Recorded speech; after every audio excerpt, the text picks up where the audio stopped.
Ya, Yang Amat Kepong. Datuk, soalan tambahan.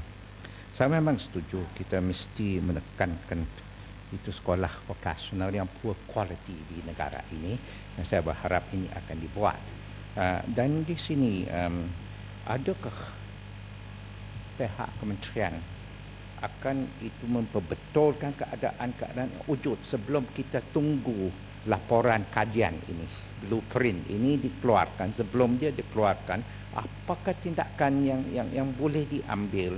Seperti saya bangkitkan di sini juga 3-4 tahun yang dulu pun yang Amat Berhormat pun jawab saya waktu itu bahawa masalah perguruannya beratus ribu ini akan dengan beransur diselesaikan. Sekarang saya bagi satu contoh lagi, kerana tiap-tiap tahun ada 500 guru yang bersarah. Misalnya di sekolah menengah Subang Jaya sekarang tu di form 3 gigih.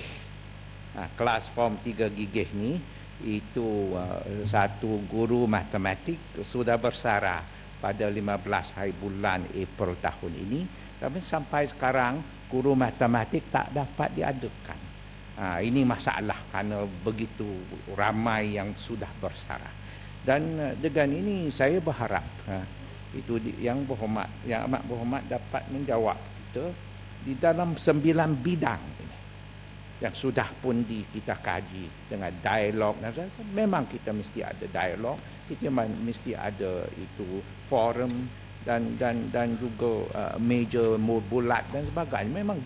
Memang penting. Tapi sementara itu, apakah hendak kita buat?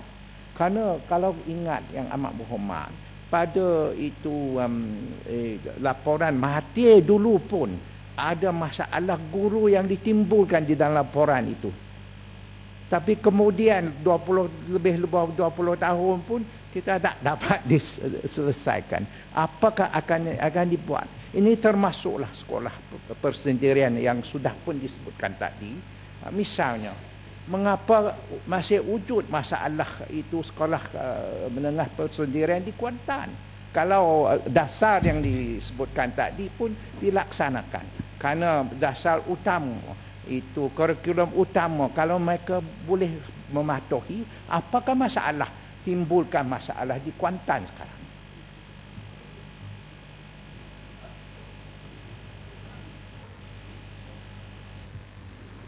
Terima kasih, Tuan Ketua. Ya, isu soal kekurangan guru ni memang orang kata lumrah berlaku. Saya akuilah. Dan itu juga yang biasa kita bincangkan selalu di peringkat kementerian, bagaimana kita nak menyelesaikan masalah ini. Walaupun saya akui juga di lain-lain agensi dan jabatan masalah yang sama pun timbul, tapi kerana saiz kementerian kita ini besar, bilangan tenaga guru adalah agak ramai, lebih daripada 1/3 daripada Perkhidmatan Awam adalah dalam Kementerian Pelajaran. Maka dia memerlukan kita melihat bagaimana kita nak menguruskan masalah ini supaya walaupun soal kekurangan itu tidak mungkin dapat kita atasi 100%.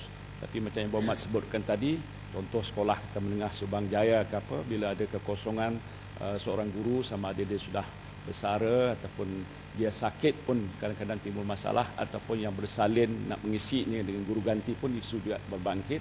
Maka kita nak tengok bagaimana cara hal sebegitu berlaku. Ini berbalik pada soal pengurusan dan pentadbiran tentang pengambilan guru, penempatan guru.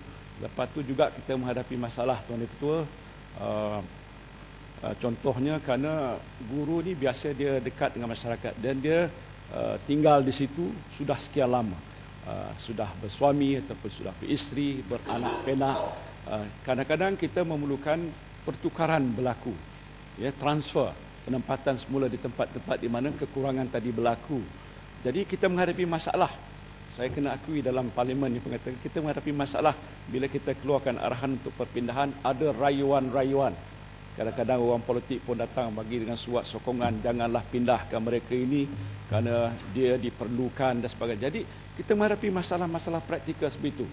Dan kalau katakan yang si isteri, kalau kita nak bertukar, dia mengambil kira soal faktor sosial, keluarga, rumah tangga, suami, Tuan Ketua pun pernah bangkit juga soal guru di kawasan yang Tuan Ketua. Jadi soal-soal sebegini timbul menyebabkan kita tak dapat nak memenuhi tuntutan yang sebenarnya. Jadi isu kemanusiaan itu berbangkit menyebabkan adalah masalah di sini nak melaksanakan cara lebih cekap.